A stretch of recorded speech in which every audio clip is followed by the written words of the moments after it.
doing mentally, personally? How are you doing? I honestly, I've been asked that question. I honestly don't know how I'm doing.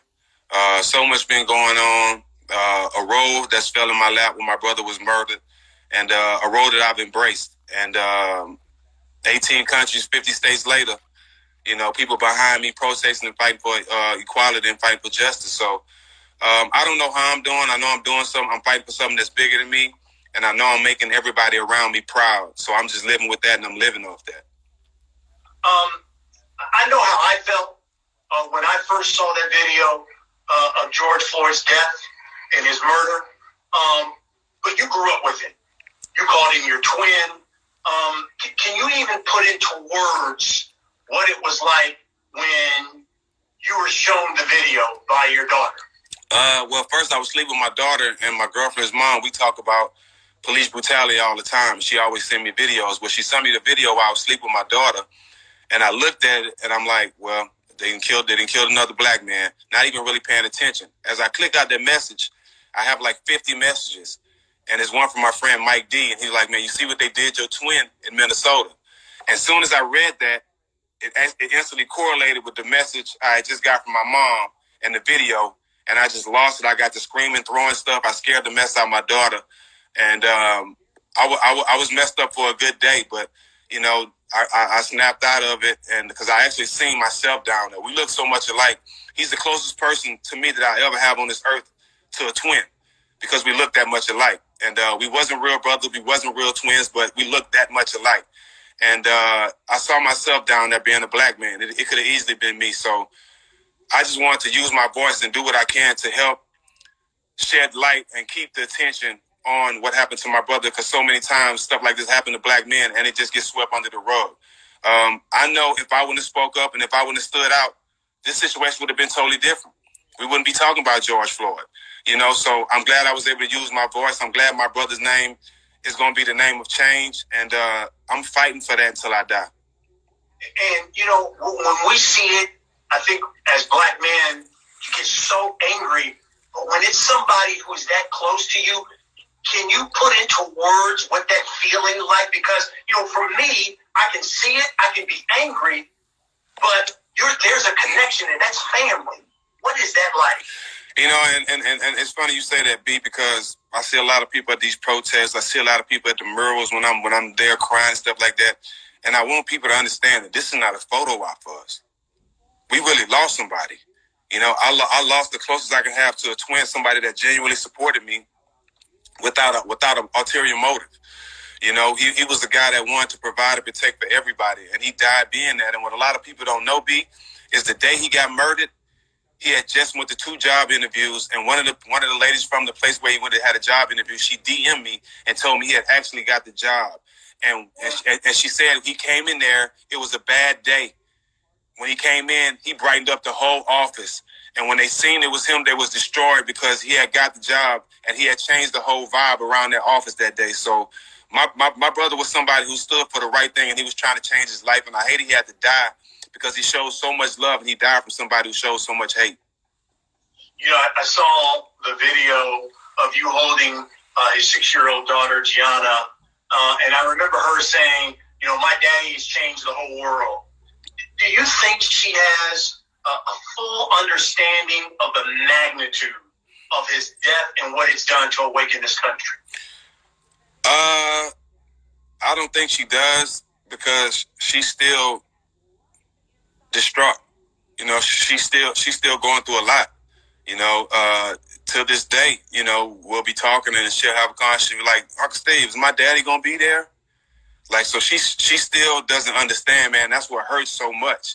The whole world seen her daddy get murdered for no reason. And it's something she gonna have to deal with. So I know a lot of people come around, they want to take pictures and doing all this stuff. You got to realize that we really lost somebody. This is our real pain that we're showing, and that's why we fighting so hard for justice. Since George Floyd's death, you have been crisscrossing the country, Jack. I've seen you everywhere. I know you're going to Flint to help them, the fight for clean water there. You've been in Kentucky calling for justice for Breonna Taylor, Minneapolis, obviously. Give us a sense of what let's say the last month Stephen Jackson? It's been crazy, man. Protest after protest after protest. 7 to 10 interviews a day. With trying to find time for my kids and myself, and trying to find time to grieve. Like,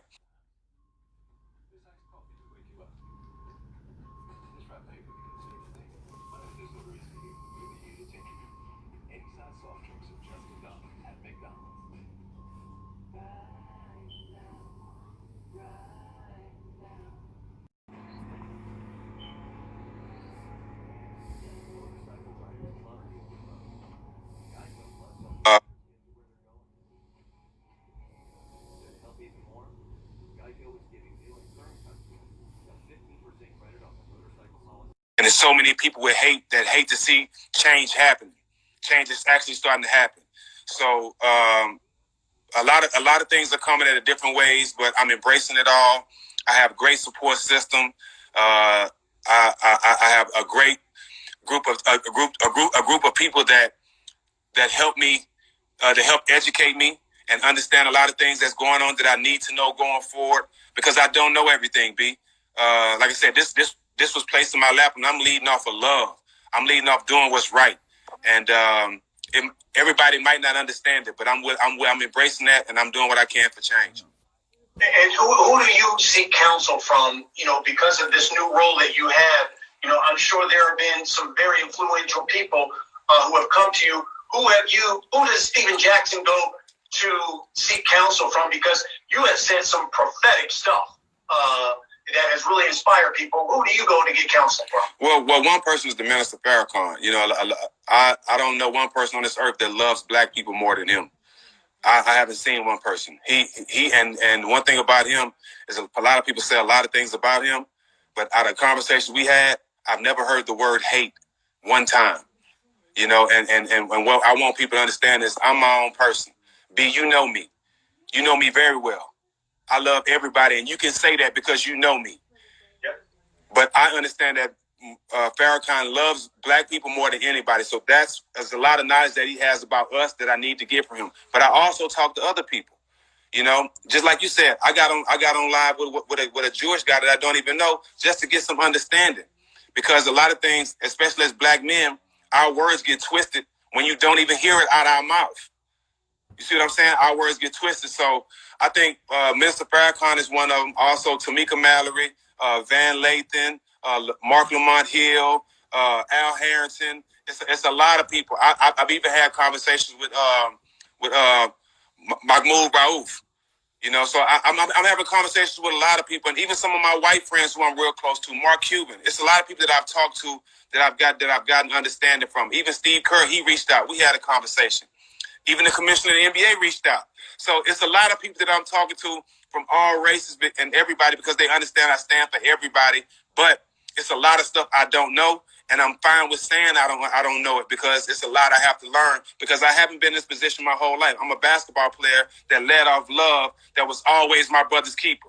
I almost lost my job twice in the NBA for defending my brother. So defending my earthly twin is nothing new. It's nothing new to me. But I'm just gonna continue to do what I got to do, and the people that don't understand me, eventually they will. And it's not my job to make them understand me. As you pointed out, you've always been a basketball player, even after you retired playing in the Big Three. You've got this successful podcast, All the Smoke podcast, so now you're a podcaster as well, with your friend Matt Barnes. But do you have a new calling? Yeah, I definitely do. Being in Minnesota when that first happened to my brother, I was there standing for him and his family and his daughter. As I've been there, I've heard so many cases from mothers who lost their sons due to police violence that don't have a Stephen Jackson to speak up for them. They just stuck there to deal with their pain, crying with no other help. And some of these women, their sons were their only child. So I felt it's my duty to be their voice. I felt it's my duty to be selfless and stand for something bigger than me. And I didn't ask for it. I know God, everything I've been through in my life, He's prepared me for this moment. That was a text I got for Bun B, because don't nobody know me better than Bun B. And it made me realize all the hardships, the ups and downs, me being the man at a young age, trying to everything I've been through has prepared me for this moment, and I'm embracing it. Being if I die trying to make change and make this place a better world, my purpose is this. This is my purpose way more than playing the game of basketball. I'm embracing it.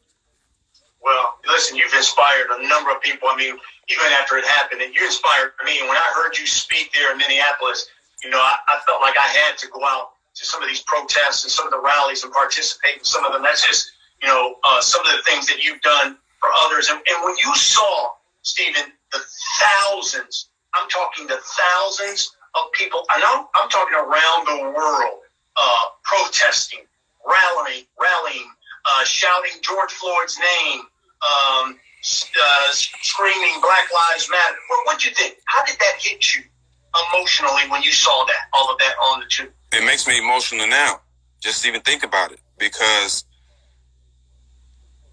that's who George was. Like, he loved everybody. He cared about everybody. He wanted to provide for everybody. And the world standing behind us and fighting for us, it's a beautiful thing, man. I never would have expected it. But George used to tell his closest friend, the closest person to him on this earth was his own boy, Milton, a.k.a. Po' Boy. He used to tell him all the time, one day, bro, old Georgie gonna get us to the top.